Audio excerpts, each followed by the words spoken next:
Khan sir और उनके guard पर आरोप લગાવવામાં આવ્યો ને પછી જે કાંઈ વિડીયો વાયરલ થયો ને એ પૂરો વિડીયો જોઈ અને મિત્રો શેર કરજો જરૂર, કેમ કે ખાન સર છે અને જે ગરીબ વિદ્યાર્થીઓ છે ને એના મસીહા છે.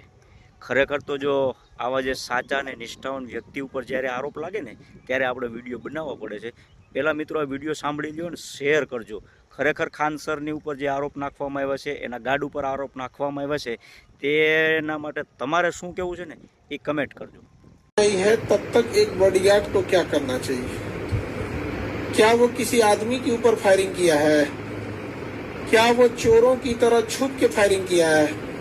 क्या सीसीटीवी कैमरा या किसी इंसान से छुप के किया है? बॉडीगार्ड के पास लाइसेंस मिला है, उसका काम क्या है? किसी इंसान को मरते मत छोड़ो, ये बेचारा मर जाता, क्या इस पे माला चढ़ने का इंतजार करे या हवाई फायरिंग करेगा?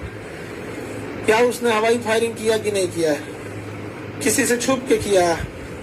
अगर उस बॉडीगार्ड के जगह कोई पुलिस वाला भी रहता तो पुलिस भी क्या करती है?